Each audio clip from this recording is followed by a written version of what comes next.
morning sa bawat isa. Pwede na po tayong maupo. Ngayon po ang huling linggo sa buwan ng Pebrero. At dahil po dyan, tuloy-tuloy pa rin po tayo sa ating tema sa buwan na ito. Sabi nga po dyan, breakthrough purity that honors God. Amen. And sa hapon na ito, I believe we are very much ready. Ayan, ang bawat isa na makinig ng salita ng Panginoon. Ayan, so sa hapon na ito, sa umagang ito, ayan, binigyan ko po ng title ang ating pong pag-aaralan. So ako po ay the-direction ako. Ayan, sabi nga po sa ating pong title, pakibasa po natin, Keeping Our Minds Pure. Amen?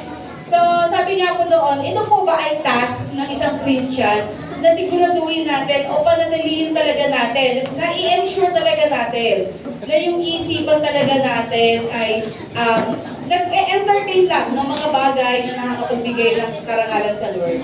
Amen. Di po ba? So, hindi natin pwedeng sisihin ng mga bagay sa paligid natin at sabihin, kasi ang dami-daming tukso sa paligid, ang dami kong nakikita, ang dami kong naririnig. So, paano hindi makakontaminate ang isip ko?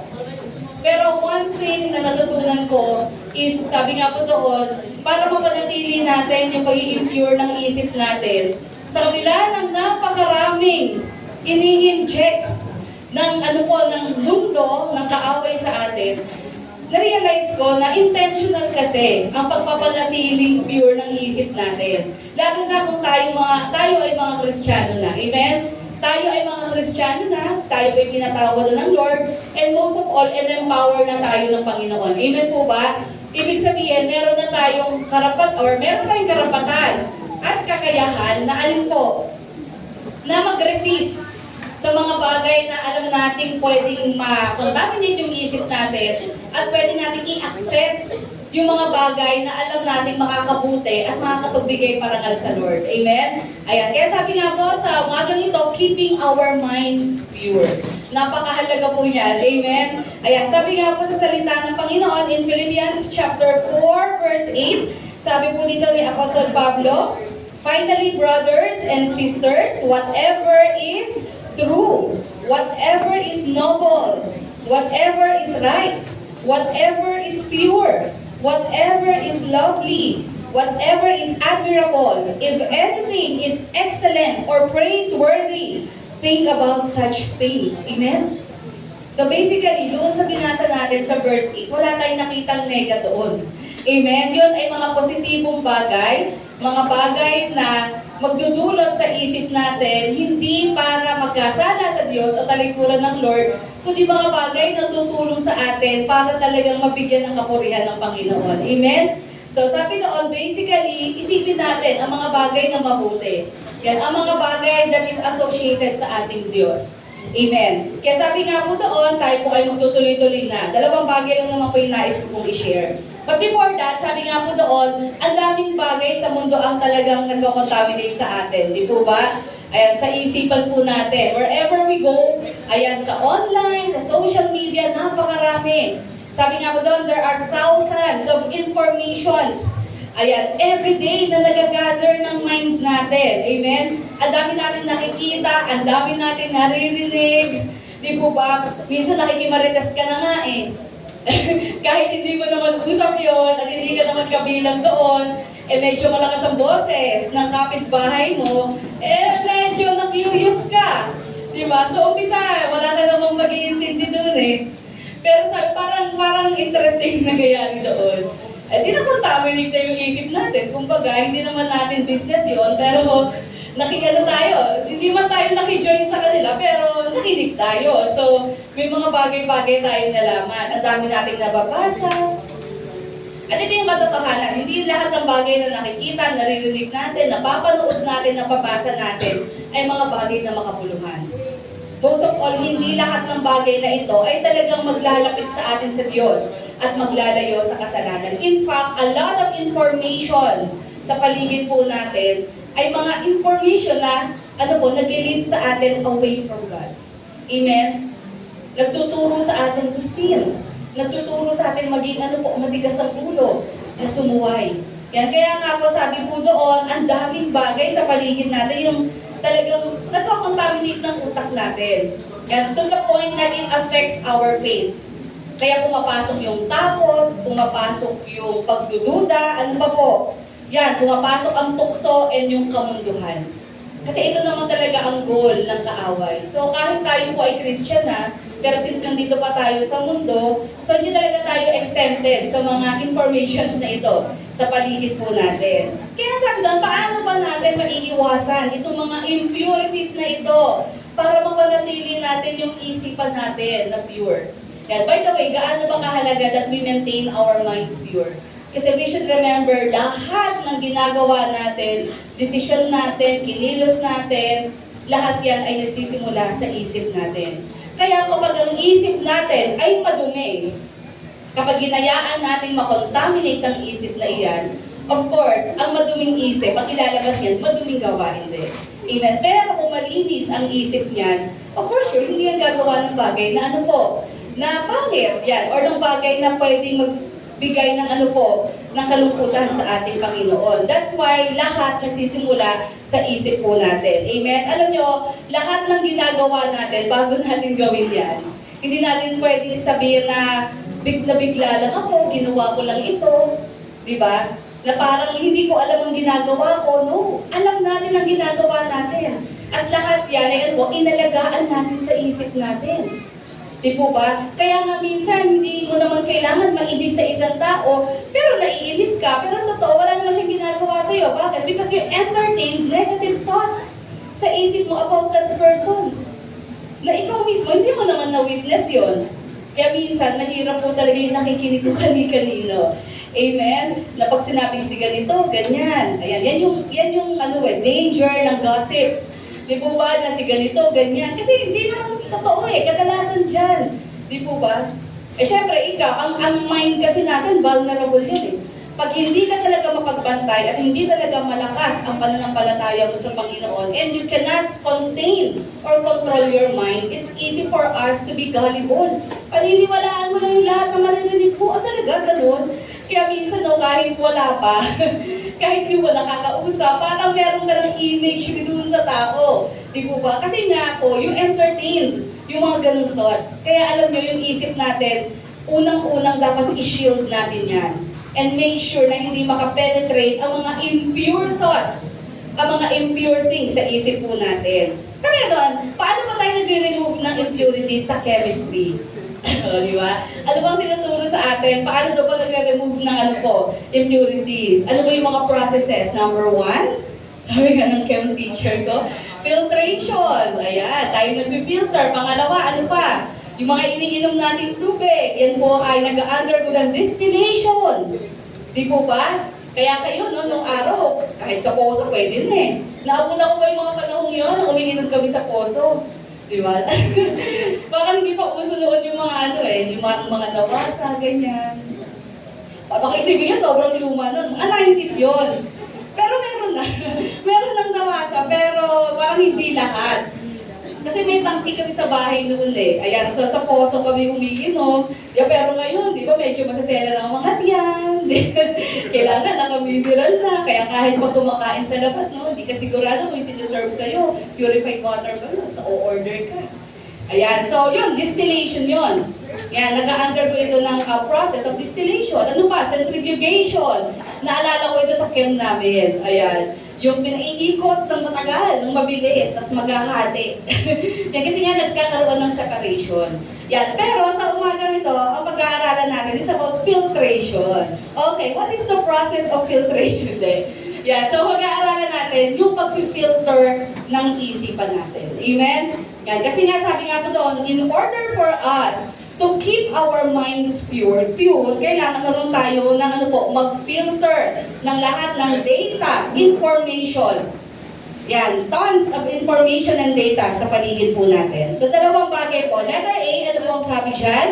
Sa pinakauna po natin. Letter A, be mindful of what we feed our mind. Yan, next slide po natin. Sa letter A po natin, maging maging conscious po tayo, maging maingat po tayo kung ano po yung ipinapakain natin sa isip po natin. Yan, sabi ko nga po kanina, There are so many information tayong nasasagap sa paligid natin. Bagamat nakikinig tayo ng Word of God ngayon, pero sa labas, dahil bukas ang bintana natin, di ba marami rin tayong nasasagap dyan, marami tayong naririnig na kung anong-anong bagay. Ayan, sabi nga po doon, ang tanong sa atin sa umagang ito, ano ba yung mga information na pinipili natin i-absorb at yung mga information na nire-reject natin? Or pinapractice ba talaga natin yon? Pinapractice ba natin yung pag-filter ng mga bagay na pinapakain natin sa isip natin? Or wala lang tayong pakialam? Kasi tingin naman natin ay hindi naman ako maapektuhan yan. Ayan, alam niyo po mga kapatid, kahit kayo ay Kristiyano na, matagal na, o 30 years ka na, o ano bang naabot mo sa buhay, napakahalaga pa rin na marunong pa rin tayong salain ang lahat ng mga napapanood, napapakinggan natin. Kasi alam nyo, hindi naman po talaga natin maiiwasan. As much as we want talaga na iwasan yung maraming bagay na negatibo sa paligid natin, pero hindi talaga natin maiiwasan eh. Minsan may katrabaho kang pessimist, yung negative thinker, di ba? Katabi mo yan, ano magagawa mo, di ba? May classmate kang gano'n, yung parang sa araw-araw na lang puro problema sa buhay ang sinasabi. Di ba? Anong gagawin mo? Di ba? Kumbaga, kahit magbibinibing yan ka, but still, maririnig mo pa rin yung mga rants niya. Di ba? Kumbaga, ito yung mga bagay na hindi natin maiiwasan talaga. Itong mga bagay na ito, andyan talaga yan. Maririnig natin, makikita natin, di ba, mababasa natin. Pero it's up to us kung pipiliin natin i-absorb. Because eventually, if we absorb all those data, it can impact our actions and our lives. Amen? Akala natin walang impact yun. Kaya magugulat ka na lang yung pananalita mo, iba na rin eh. Di ba nung una, nanonood ka lang naman eh. Sa TikTok, may mga pinapanood ka. Meron ka mga nilook up ng mga influencer.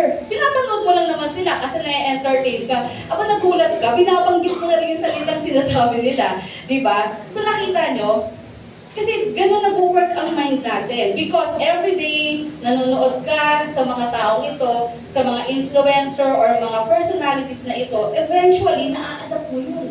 Gano'n nag-work, gano'n ka makapangyarihan ng utak ng tao.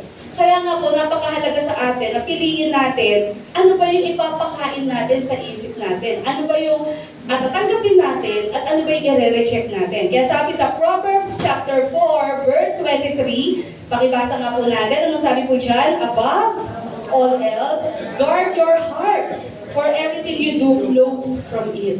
Amen? So sabi nga po dyan, bantayan natin ang ating puso. Yan, actually, they were referring sa isip natin. Because noong araw, ang akala nila, yung heart natin, the literal heart, ay nagpa-function ng function ng brain. So later on lang na-discover ng mga scientists na ang function pala nitong heart natin or cardiovascular system natin is to pump blood for oxygen. Ang pinaka-seat of memory natin or information pala is the brain. So, ito yung tinutukoy na heart dyan, or center natin bilang tao. Kaya sabi po dyan ni Solomon, above all else, guard your heart. Bantayin mo yung isip mo. Bakit? Kasi lahat ng ikikilos mo, lahat ng gagawin mo, lahat ng desisyon mo, lahat ng magiging prinsipyo mo sa buhay, dyan magsisimula yan. Ano ba ang ine-entertain mo sa isip mo?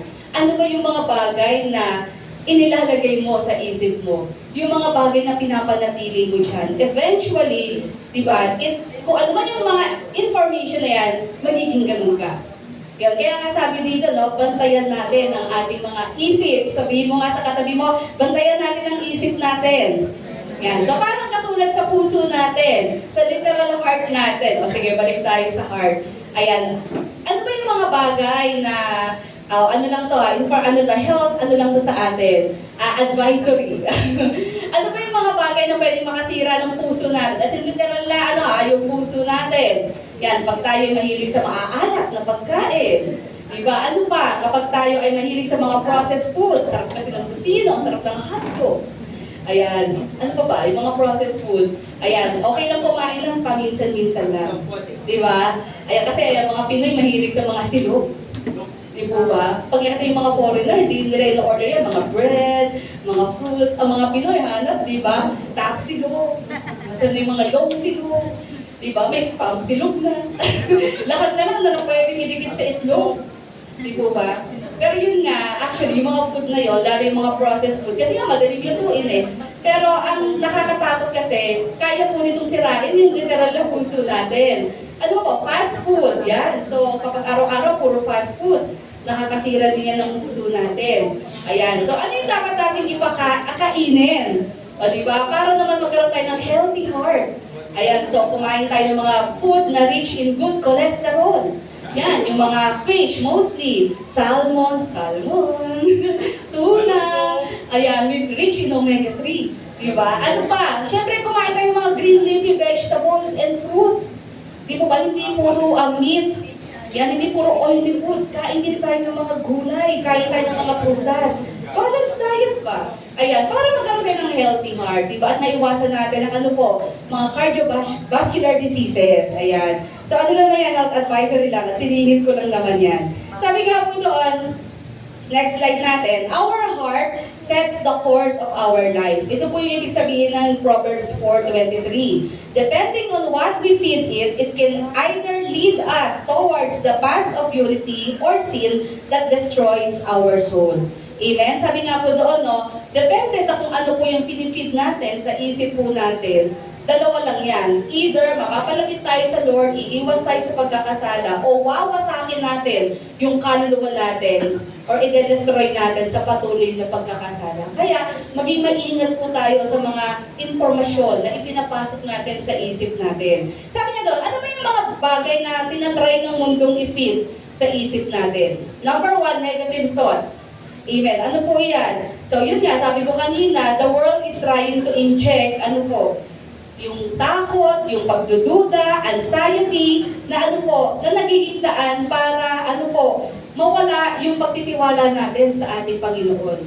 Parang sinasabi, na parang minamagnify yung mga negative thoughts, na nawawala tuloy yung pagtitiwala natin na meron tayong Diyos, na kung saan walang bagay na mahirap at imposible sa Kanya. Amen? Pero minsan kahit Kristiyano na, mas namamagnify yung negativity sa atin. Diba? Nakakatakot, ganito na mangyayari, ano na mangyayari sa bukas ko, na nakakalimutan natin at times, di po ba, na meron tayong Panginoon. Bakit tayo matatakot kung tayo ay na kay Jesus at nangako siya sa atin, di po ba? Hindi niya tayo iiwan, papabayaan. Kasi nga po, we continually entertain negativity sa isip natin. At alam din po natin na-realize, the more negative thoughts ang ipinapasok natin, the more nawawala yung pagtitiwala natin sa ating Panginoon. Ano pa po? Ikalawa, sabi dyan, worldliness. Ayan. Ano po yung pilit na itinuturo ng mundo sa atin or ng kaaway sa atin? Na ano po, maging attached tayo sa mga bagay sa mundong ito. Na magpapasaya sa atin ay yung mga bagay sa mundong ito. Kapag marami tayong babae o maraming lalaki, maraming ginto. Ayan. So ito yung mga bagay na magbibigay ng kasiyahan sa atin. Ayan. Ano po yung pangatlo? Ito nakakatakot. Yan. Ito po yung isa sa mga bagay na feed ng mundo sa atin. Sabi doon, deceptive philosophies. Ayan. So sa mundong ginagalawan natin, ang dami-daming mga filosofiya, di ba, ang dami-daming mga principles na kung hindi mo iingatan at babantayan ang iyong isip, ang iyong sarili, ang dami doon mga philosophies na nire-remove na ang Lord. Parang ang dating, nasa kamay na natin mga tao, ang kinabukasan natin, tadhana natin, tagumpay natin. Ayan, alam nyo ba, ang nakakatakot doon, marami po yan sa social media. Di ba ba? Ang dami po mga, ang tawag kasi dyan, mga feel good. Tama ba yung term ko? Yung mga feel good, I don't know kung feel good ang term or mali yata yung ano ko, movie yata yung feel good eh. Di ba ba? Yung mga self-help, sorry.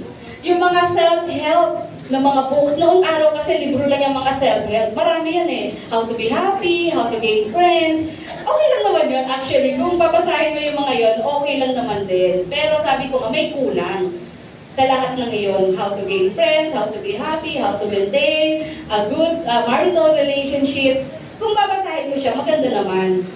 Pero yun nga, bilang Kristiyano kasi, hindi natin dapat tanggalin sa equation ng word. Kasi siya naman talaga ang dahilan ng mabubuting bagay sa buhay po natin. Pero yun yung pilit na inaalis ng mundo. At alam nyo, ang nakakatakot, napaka-subtle po ng paraan ng mundo para i-inject to sa atin, hindi mo makahalata.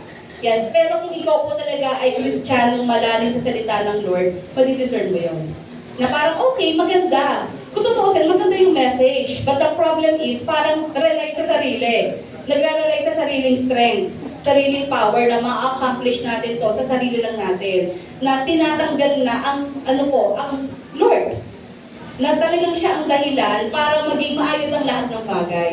So, isa po ito sa pilit na ipinapasok sa isip natin. Kaya nga napakahalaga na we continually read the Word of God. Sabi nga po ni Jesus, Luke chapter 6, verse 45, anong sabi niya doon?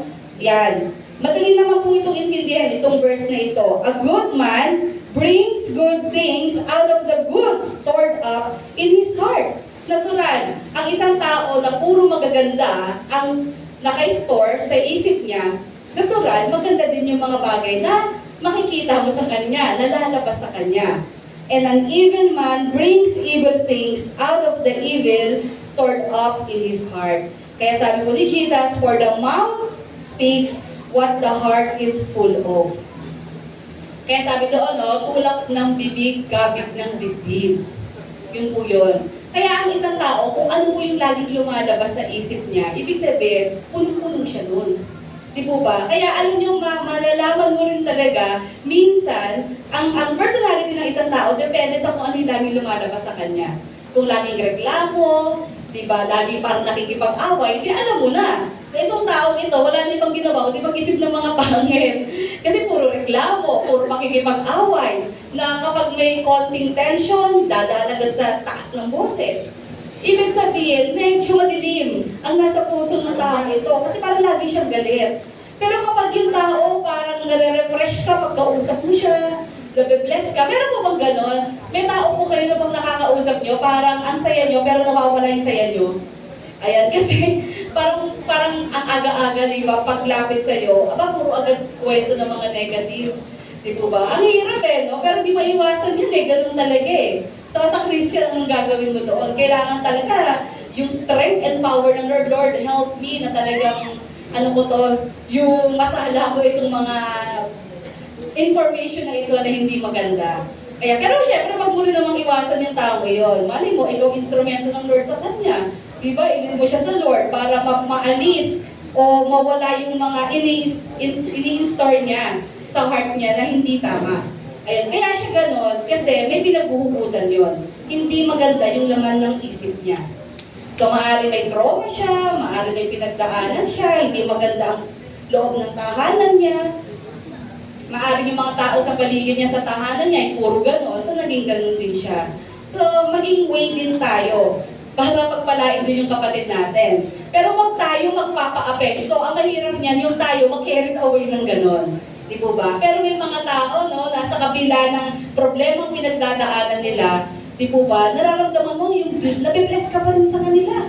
Di ba na kahit alam mo may problema sila, pero positibo sila, alam mo yung nakangiti pa rin sila, di po ba, at magaganda pa rin yung mindset nila. Yung tipong kahit ang dami ng problema, positive pa rin ang reaction. Ay hindi, baka naman kaya nangyari yan. Di po ba? Yun yung mga taong nakaka-bless. Kasi alam mo, ito yung mga taong puspos talaga ng salita ng Lord. Kaya kahit maraming problema, pagsubok, hindi nagpapatalo sa negativity. Di ba? Mas pinaaandar nila yung yung kalooban ng Panginoon that God is in control. Yan. Kaya sabi nga po doon, simple lang yan. Kapag pure ang heart, lalabas ay puro mga pure things, pure thoughts. Ayan. Ito yung lalabas sa bibig. Pag impure yung heart, so, ganun din. Impure yung mga bagay na magmamanifest sa buhay natin. Sabi sa Romans 12:2, ano ang sabi po dyan? Pakibasa natin, do not be conformed to this world, but be transformed. Sabihin mo sa katabi mo. Sabihin mo sa kanya, do not conform, but be transformed. Amen. So dapat ganun, hindi tayo gaya ng gaya sa mundo. Kung anong sikat, anong gagayahin natin. Kahit compromising niya sa faith natin. Do not be conformed to this world, but be transformed by the renewal of your mind. Nakita niyo yun? Because everything starts sa isip natin. Sabi doon, magkakaroon ng renewal. Yung isip natin. Kapag ang isip natin ay maayos, kapag naitama ang isip na yan, the rest will follow. Yung kilos, galaw, decision natin, it will follow. Kasi nakasalalay lahat yan sa isip natin. Kaya sabi po dyan, no, huwag daw tayong gaya lang ng gaya sa mundo. But we are called na to be transformed. Magbago po tayo. Maging kakaiba po tayo. Sabihin mo sa katabi mo, maging kakaiba ka. In a good way, di ba? In a Christian way. Baka naman maging kakaiba ka in a way na medyo weirdo ka na. Hindi naman ganon. Maging kakaiba ka in a way na kaya mong mag-stand up sa iyong pananampalataya. Na kaya mong i-resist kahit sikat sa mundo, maraming gumagawa. Minsan kasi kapag ang isang bagay, it seems na normalize sa mundo, nagmumukha siyang tama. Di po ba? Maraming bagay na nanonormalize sa mundo, nagmumukhang tama. Kaya ang tingin natin, since marami naman ang gumagawa nun, at mukhang okay naman sa society, so siguro okay lang din gawin ko. But remember, di ba, hindi, ang principles natin ay hindi nakabase sa kung ano yung gustong gawin ng tao. Nakabase lahat yan sa Word of God. Amen? And when the Word of God says, mali yun, mali po yun. Ano man ang mangyari. At kailangan manindigan po tayo sa salita ng ating Panginoon. Amen? Sabi nga doon, ano ba yung pattern of this world? Yan, sabi nga doon, no? Okay, tuloy natin. Sabi doon, and be transformed by the renewal of your mind, that by testing, you may discern what is the will of God, what is good, and acceptable, and perfect. Amen. Sabi doon, ano ba kasi yung pattern ng mundong ito? Ano ba yung pilit na tinuturo ng mundo sa atin? Unang-unang maging makasarili tayo. Yan, intindihin mo lang ang sarili mo. Ano pa? Pride. Ayan. Ang mundo tinuturuan tayo na walang magpapakumbaba. Ang talagang matibay, ang talagang matapang, ang mananalo, yung mapapanatili yung pride. Ano pa po? Immorality. Yan. Ito po yung mga bagay, ito po yung patterns of this world na ang gusto ng ating Panginoon ay wag na nating gayahin. Wag na tayong sumabay. But we should be transformed. Amen? Tayo po ay hinila na ng ating Panginoong Yesus sa madilim na pamumuhay, makasalanang pamumuhay, hindi para bumalik tayo sa ganung gawain, kundi para para tayo ay sumunod sa gusto ng ating Panginoon. Kahit magmumukha kang kakaiba from the rest of the world or from the majority of the people. Pero ganun talaga Sino bang mas mahalaga sa'yo? I-please ang tao o i-please ang Lord? Minsan we are pressured. Kasi nga, natatakot tayo na tayo po'y pagtawanan, natatakot tayong masabihan ng kung ano-ano. Di po ba? Kaya minsan nakikigo along tayo sa mundo. Pero yun nga po, sabi po dito sa salita ng Panginoon, kailangan ma-renew na yung isip natin. Kailangan ma-transform na tayo, na hindi na tayo after doon sa iisipin ng tao.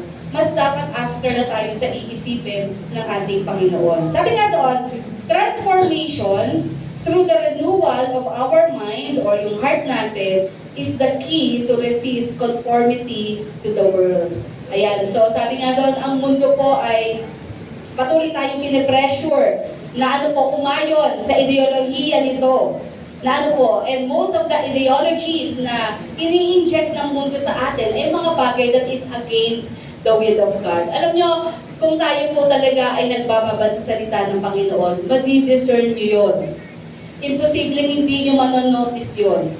Kung hindi natin nanonotice yun, it means baka lacking tayo sa wisdom and discernment na nakukuha sa patuloy na pagbabasa ng Bible, ng salita ng Panginoon. Kasi alam nyo, yung paglilindang na ginagawa ng kaaway para mahila tayo, hindi obvious. Sinasabi naman yung sa Bible Diba? Kaya nga ang si Satan, siya po yung nagdi-disguise as an angel of light. Ibig sabihin, pag nakita mo si Satan, di mo siya katatakutan.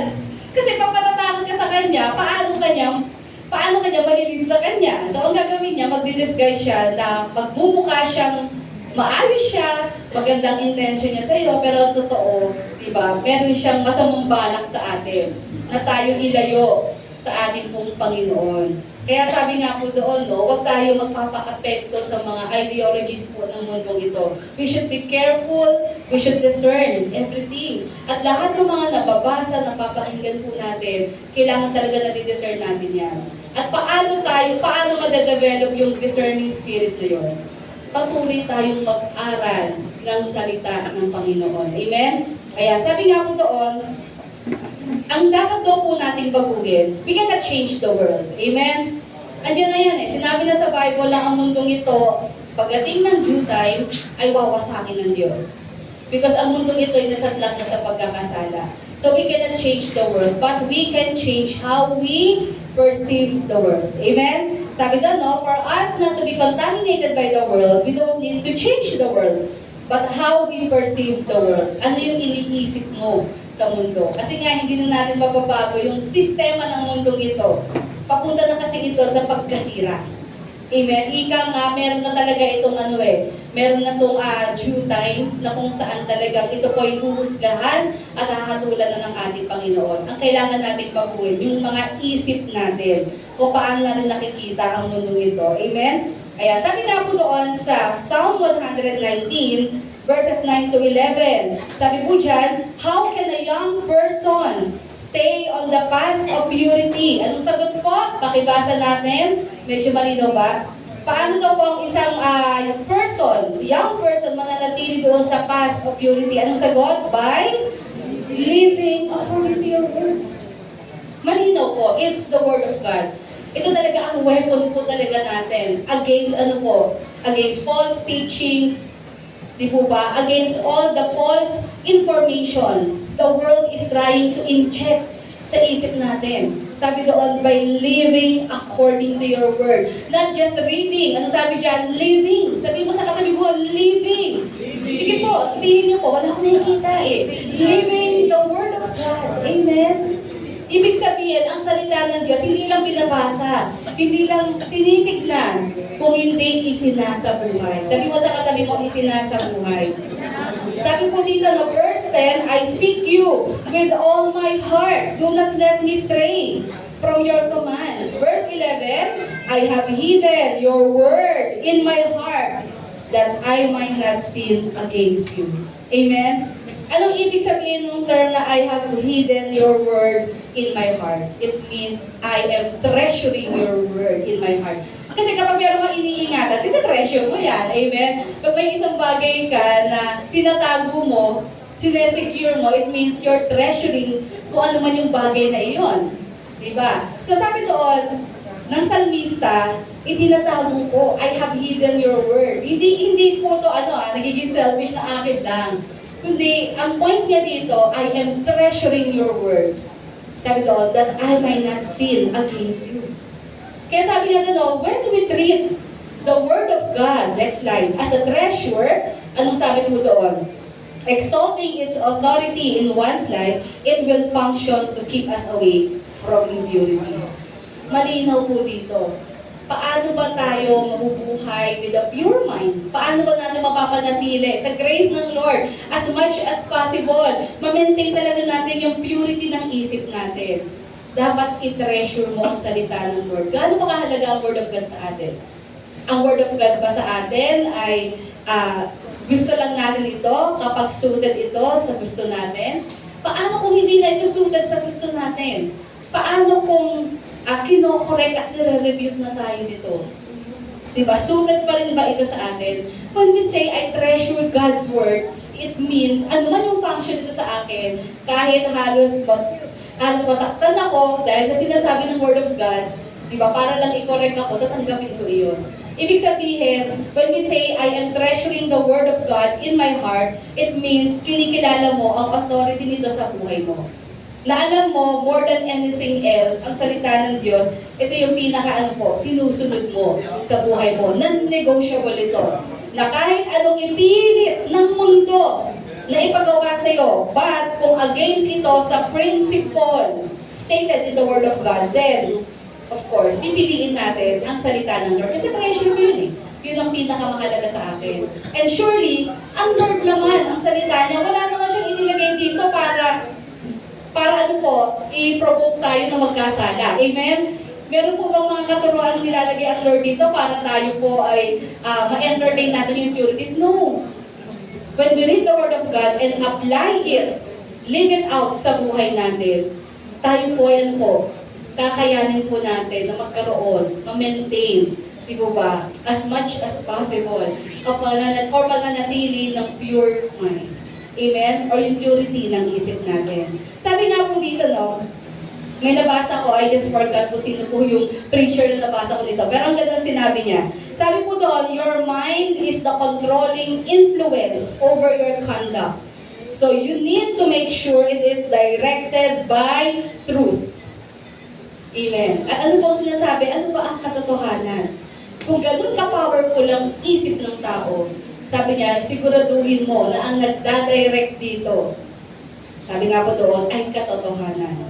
Hindi lang basta kung anong information, hindi lang basta magandang informasyon, educational na information, dapat alam sa kung ano yung totoo. At ano pong sinasabi ng salita ng Panginoon? John 17 verse 17, sabi ni Jesus, sanctify them by the truth. Your word is truth. Amen. So malinaw din dito, no? Because only the Word of God has the power to purify us from this impure world. So basically, pagkakadikit na yung mga verse na yan, ito yung pinipinpoint yan. Si Jesus na mismo ang nagsabi nito, no? Ang makakapag-sanctify sa atin, makakapagpabanal sa atin, sa proseso na ito, ay ano po, ang salita ng ating Panginoon. We cannot be like Jesus if we do not read and dwell sa salita niya. Amen? Hindi natin siya mai-imitate or mabubuhay na katulad niya. Amen? So malinaw po dito na ang magpapabago sa tao ay ang katotohanan. At ano po ang katotohanan? Ang salita ng Panginoon. Amen? Kaya sabi nga po sa 2 Corinthians chapter 10 verse 5, sabi po dito ni Apostle Pablo, casting down arguments and every high things that exalts itself against the knowledge of God. Anong sabi sa kasunod? Bringing every thought into captivity to the obedience of Christ. Sabi doon, no, we should take our thoughts, we should make our thoughts captive. Di po ba? Kailangan makontrol natin. Basically, ang ibig sabihin nun. Huwag mong hayaan, di ba, ang isip natin mag-wander away. Kailangan ma-take captive natin ito kasi napaka-powerful ng isip natin. Kapag hinayaan natin ito, hindi tayo naging careful, hindi tayo nag-filter dito, pwedeng ang mind natin ay ano po, mag-wander away. At kung ano-ano yung mga bagay na i-entertain ito, eventually, baka wala na tayo sa Lord, malayo na tayo sa Panginoon. Amen. Kaya sabi nga dito ni Pablo, no, bringing every thought into captivity to the obedience of Christ. So, ibig sabihin nun, ayan, kailangan ma-take full control natin yung isipan po natin. Kaya sabi nga po doon, no, the ability to filter yan, what to absorb and what to reject means we are able to take captive of our thoughts. Paano ba natin masasabi na talagang na-take captive na natin, na-control na talaga natin yung isip natin? Yan, meron na tayong kakayahan na piliin kung ano yung tatanggapin natin at i-reject yung mga dapat i-reject. Alam nyo, ang daming basurang informasyon sa panahon na ito. Doon marami rin namang magagandang information, di ba? Maraming mga educational, pero sabi nga, tama yung sinabi sa Word of God, di ba? Palala ng palala ang mundo, pasama ng pasama. Therefore, dumadami lalo ang basura. Bukod sa marami talagang basura sa paligid natin, literal na maraming basura. Kaya kayo, pag kayo ay may kalat, huwag kayong magtatapon kung saan-saan. Ayan, matuto tayo, ano po, pag walang basurahan, saan ilalagay ang kalat? Sa bulsa. Ayan, wala po tayong ano po, sariling tagalinis. Ayan, sorry, medyo ako sa ganun eh. Ayan, meron ako lagi napapagalitan sa ganun. Para naman po dito sa bahay namin. Parang sabi ko, may tagalinis ka. Parang bawat sulong, nakakita ako ng ano . Syempre, hindi makakataka sa akin dahil siya lang kumakain nun. Di ba ba? Ganun din po tayo. Ayan, advisory ulit. Matuto po tayo magtapon ng basura sa basurahan. At kung kakayanin natin, kaso nga lang, hindi naman talaga na-impose ng government natin, magkaroon tayo ng ano po, yung recyclable, non-recyclable. Kaso hindi rin pagtingin mo doon, ay bakit hindi naman to pa-integratable ba't ganito? Parang minsan for compliance na lang yung sa government natin mag-ganon. Parang ayan, kasi required sa business, kailangan ang basura mo ay nakasegregate. Pero ang totoo, tignan nyo yung loob, di ba? Hindi naman nasusunod.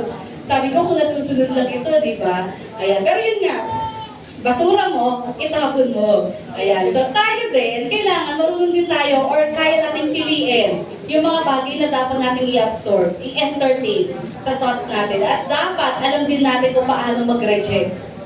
Yan. At yun nga po, mahalaga po ang role ng salita ng Diyos sa ganung desisyon. Sa pagde-decide, ano ba yung i-reject ko, ano ba yung tatanggapin ko. Kaya sabi nga po dito, to keep our minds pure is to filter what we feed our minds. Amen. Sabi doon, able to discern right from wrong, wholesome and unwholesome from the Lord or from the enemy. Amen. So, sabi doon, para mapanatili natin, number one, ang ating isipan na pure, kailangan marunong tayo mag-filter out. Yan. At alam natin ano yung tatanggapin, ano yung i-reject natin. Amen. At nakita natin, napakalaki ng role ng salita ng ating Panginoon. So magpakababad, magpakalalim, mag-aral ng salita ng Diyos. Sabi mo sa katabi mo, mag-aral tayo.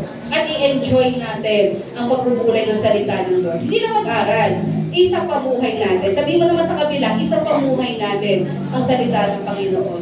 Sa grace ng Lord, magawa po natin yan. And last, sa umagang ito, yes, narinig nila yung word na last. Okay, letter B. Ano sabi mo doon? Ayan, bakit nakikinat-inat na di ba? So, pakicheck nyo nga muna yung inyong katabi kung gising pa. Gising pa naman, no? Ayan. Physically present, but mentally wandering. Di ba? Nawa hindi, in Jesus' mighty name, di ba? Minsan lang naman tayo makinig ng Word of God. So, let us not allow the enemy, diba? Let us take captive, make our thoughts captive, diba? Hayaan natin na tayo ay, makapag-concentrate sa salita ng Word. Letter B, ano sabi po dyan? Paano ba natin filter yung isip natin? Letter B, be vigilant of the flesh within. Okay, sabi po sa Matthew 15, 17 to 20, don't you see that whatever enters the mouth goes into the stomach and then out of the body, but the things that come out of a person's mouth come from the heart, and these defile them.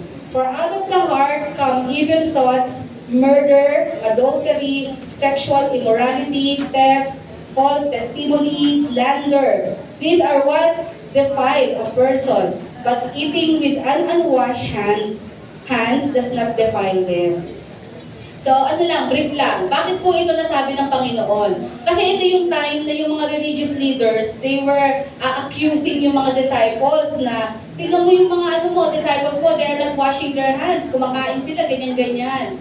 Tapos sinasabi ni Jesus dito, kasi alam naman natin, ang mga religious leaders ay after lang saan po? Sa external purity. Para sa kanila, para masabing okay ka, para masabing sumusunod ka sa Diyos, kailangan externally nagko-comply ka. Tama yung suot mo, tama yung mga ginagawa mo, yung sinasabi mo, yung mga ikinikilos mo. But the problem with some of these religious leaders, ang importante lang sa kanila yung panlabas.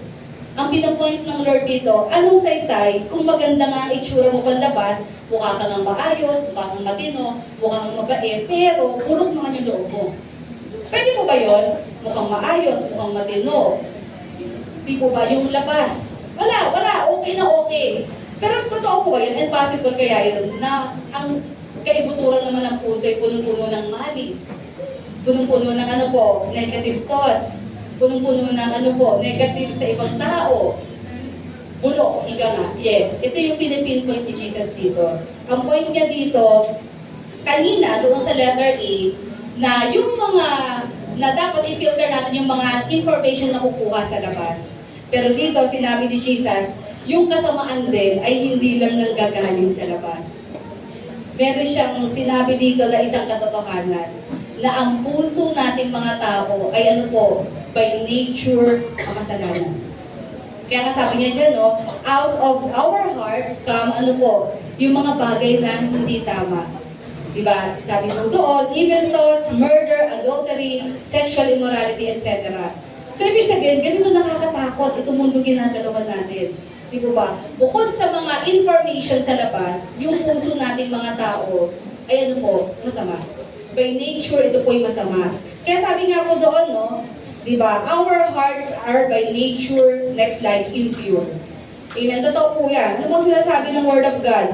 Genesis chapter 6, verse 5. The Lord saw the wickedness of man was great in the earth, and that every intention of the thoughts of his heart was only evil continually.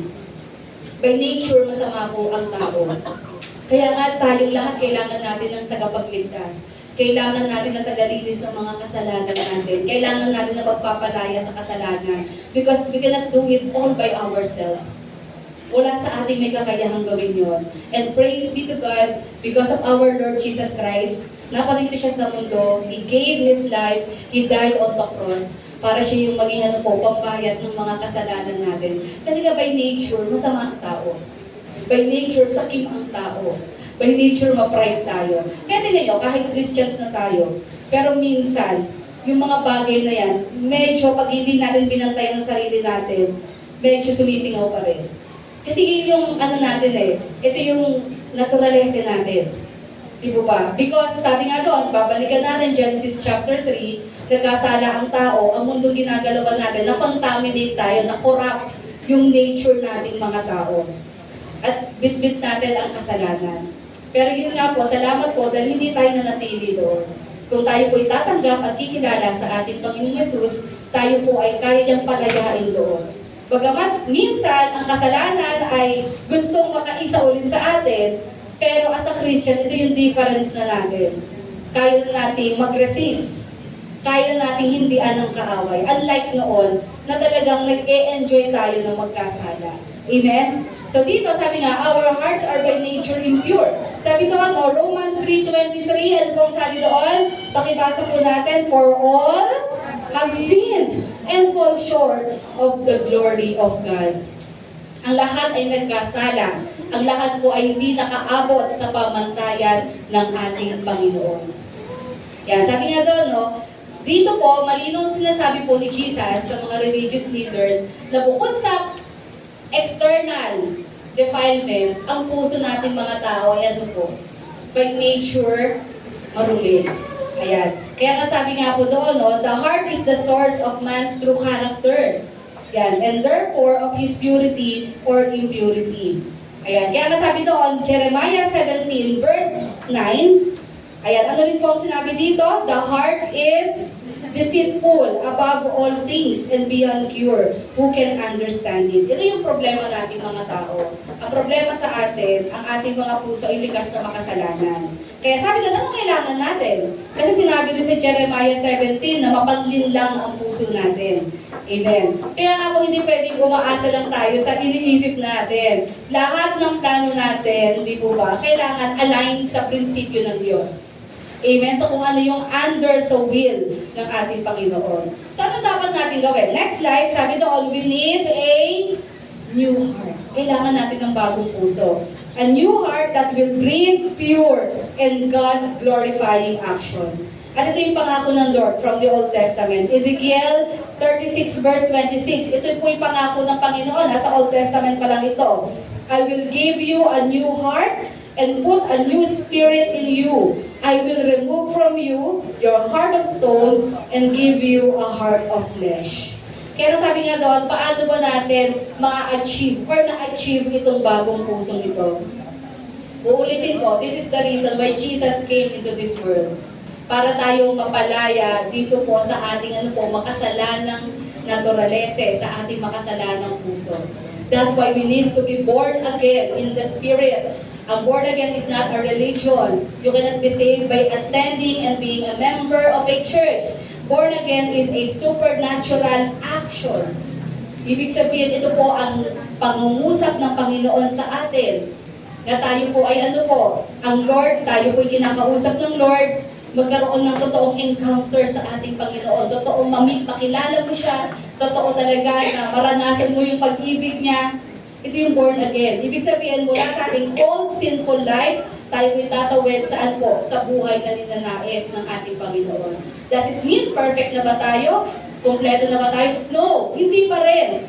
Tayo po'y under process pa rin. Amen? Sabi mo sa katabi mo, under process pa rin tayo.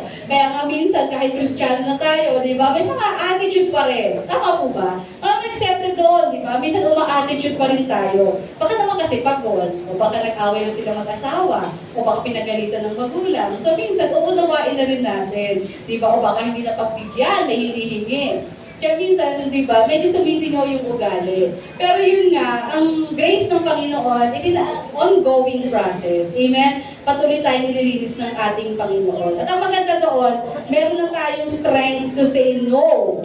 May strength na tayo to resist yung pilit na gusto ng flesh natin, ng ating puso. Yung wickedness na inherent sa puso natin, kaya na nating hindihan. Amen? Ayan, sabi nga doon, kailangan nating ma-born again in the Spirit.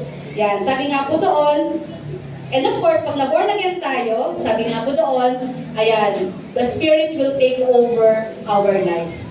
Ito yung dahilan kung bakit as a Christian, nakakayanin natin magbago ng buhay at nakakayanin natin hindihan ang kasalanan because of the power of the Spirit of God in us. Kaya ano po yung magandang advice dito? Patapos na ako. Galatians 5:16-25. Anong sabi ni Pablo dito? So I say, walk by the Spirit and you will not gratify the desires of the flesh. Napakalaki, no? Hindi mabasa. Ayan, sabi doon, no? Ang susi para hindi mapagbigyan ang gusto ng wicked heart natin, walk by the Spirit. Pagkasabi sa iyong katabi, walk by the Spirit. Sabi sa 17, for the flesh desires what is contrary to the Spirit, and the Spirit what is contrary to the flesh. They are in conflict with each other, so that you are not to do whatever you want.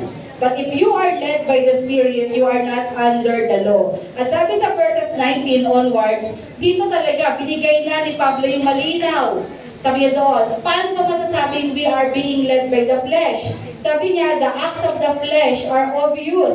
Sexual immorality, impurity, debauchery, idolatry, witchcraft, hatred, discord, jealousy, fits of rage, selfish ambition, dissensions, factions, and envy, drunkenness, orgies, and the like. I warn you, as I did before, that those who live like this will not inherit the kingdom of God. And sadly, ito yung mga bagay na parte ng wicked nature ng puso ng tao. Pero sabi nga po doon, ni Pablo, di po ba, tayo ay Kristiyano na, pinangungunahan na tayo ng Santong Espiritu, huwag na nating busugin ang laman. Instead, ang busugin natin ang Espiritu para ito yung mas makapangyarihan sa atin at mas magawa natin yung pinagagawa ng Lord. Verse 22, but the fruit of the Spirit is love, ano sabi doon? Joy, peace, patience, kindness, goodness, faithfulness, gentleness, and self-control. Against such things there is no law. Those who belong to Christ Jesus have crucified the flesh. When we talk about the flesh, it is referring to the wickedness of our heart. Yun po iyon. Sabi, lahat ng nakipag-isa kay Kristo, ipinako na, kasama doon sa krus, yung wicked heart natin. At sabi doon, since we live by the Spirit, let us keep in step with the Spirit. Ibig sabihin ng po yan, sabi nga po doon, next slide natin, to keep our minds pure requires that we walk by the Spirit. Sa una, sabi doon, we should filter out yung una. Piliin natin yung i-absorb at i-reject natin. Pero dito sa pangalawa natin, para mapanatili natin yung purity ng minds natin, sabi doon, we should always, every day, every minute, walk by the Spirit. Amen. Kasi we cannot live the life na gusto ng Lord if we are not being led by the Spirit.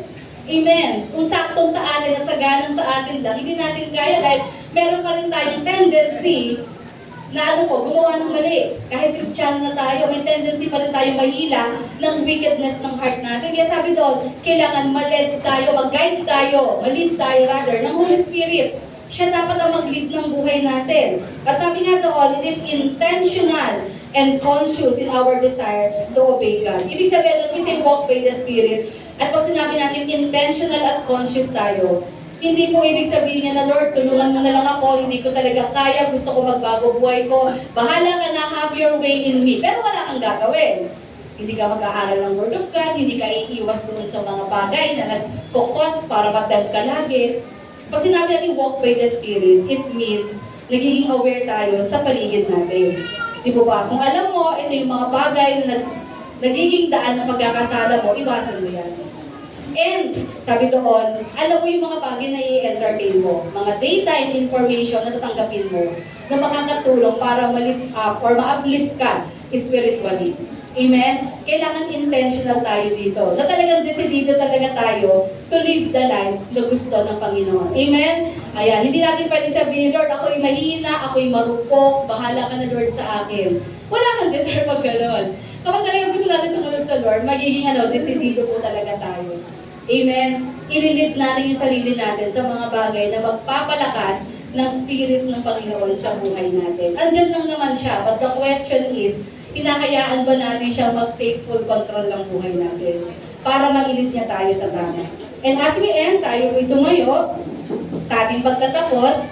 Ayan, so balik tayo sa ating talata, Philippians 4:8. Finally, brothers and sisters, whatever is true, whatever is noble, whatever is right, whatever is pure, whatever is lovely, whatever is admirable, if anything is excellent or praiseworthy, think about such things. Amen? And in order for us na magkaroon ng ganitong isip, we should know how to filter our thoughts and the information na nakikita natin.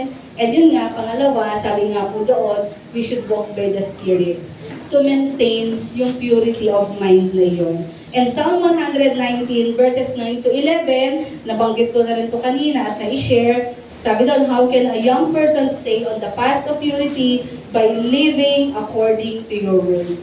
In order for us to maintain a pure mind, kailangan din natin mag-dwell, mag-aral, magbulay-bulay, at isa pang buhay, higit sa lahat, ang salita ng Panginoon. And the more tayo nagbababad, the more natin isinasapamuhay ang salita ng Panginoon, the more na hindi makakapasok ang gawa ng kaaway, ang mga filthy thoughts, impure thoughts sa isip mo natin. Mas shielded tayo sa mga bagay na ito. Amen? Palakpakan natin ang Lord and let us pray. Maraming salamat po aming Diyos, amang sumasalangit sa araw na ito, and as Lord God, we conclude ito pong buwan na ito ng Pebrero, Lord, na muli mong pinaalala sa amin ang kahalagahan ng purity. Alam namin, Lord, every day sa maraming kadahilan at kaparaanan, kami po, Lord, ay nagkukulang sa inyo. Inaamin po namin, Lord, na sa bawat araw dumadaan, Lord, hindi namin naiiwasan na kung minsan mag-entertain kami ng mga hindi magagandang kaisipan, mga negative thoughts, Lord, na hindi namin nare-realize, pinapahina yung aming pananampalataya, yung aming pagsunod sa inyo. Lord, patawarin niyo po kami kung mas madalas, Lord God, kami, Panginoon, nagdudwell sa mga bagay na wala namang kabuluhan at maitutulong sa aming pong spiritual life, sa aming pong paglakad sa inyo. Patawarin niyo rin po kami na kung minsan mas naglalaan kami ng maraming oras sa mga bagay sa mundo kaysa ang maglaan ng oras na manalangin at magbulay ng inyong salita. Lord, andito lang naman po sa iyong mga salita ang susi. Paulit-ulit mong sinasabi ang salita mo. Ito ang maging shield namin against all the impurities, filthiness, Lord, lahat ng gawa ng kasalanan sa mundo ito. Kaya Lord, ang dalangin ko po na Panginoon, makita namin, and just like the psalmist, Lord, your words, Lord God, ay i-hide din namin sa aming mga puso. We will treasure it, O God, so that we will not sin against you. Lord, na ang bawat isa po sa amin ay bigyan ng mataas sa pagpapahalaga ang iyong salita, Panginoon. Na higit sa lahat ng mga libro, higit sa anumang mga libro, higit sa anumang mga pinagmumula ng information, ay tunay nga po, maitaas po ang salita mo sa aming mga buhay. Na ito po ang maging source of living namin, Lord. Ito po yung guide namin. Ito yung principle na lalakaran po namin. Salamat po sa umagang ito, Banal na Espiritu Santo. Ikaw po ang patuloy na kumausap sa bawat isa. Enlighten us, Holy Spirit, as to the message na nais mo ma-impart sa araw na ito. Buksan mo ang puso't isipan namin, bigyan nyo kami ng mapagpakumbaba, mababang puso, Lord, na willing to learn, willing, Lord, na magpaturo, magpatuwid sa pamamagitan ng inyong mga salita. Salamat po sa umagang ito. We thank you, Lord God, for your kindness, your goodness, your never-ending grace. sa aming buhay. Salamat din sa iyong pagpapatawad and most of all, sa iyong kaligtasan, Lord, ang pangako mong kaligtasan na aming pong pinangahawakan. Sa umagang ito, ikaw po patuloy na ikaw po, Lord, ang patuloy na mag-bless sa bawat isang mga kapatid namin narito at anuman po, Lord God, yung panalangin ng bawat isa. Lord, ikaw po ang kumatagpo ayon sa iyong kalooban at ayon sa iyong kahilingan. Salamat po sa araw na ito at sa umagang ito. Sa iyo po namin tinataas, pinagkakatiwala ang lahat ng bagay. Ito po ang aming panalangin. Sa ngalan niyo po, Panginoong Yesus. Amen. Palakpakan natin ang Lord. And let us declare victory.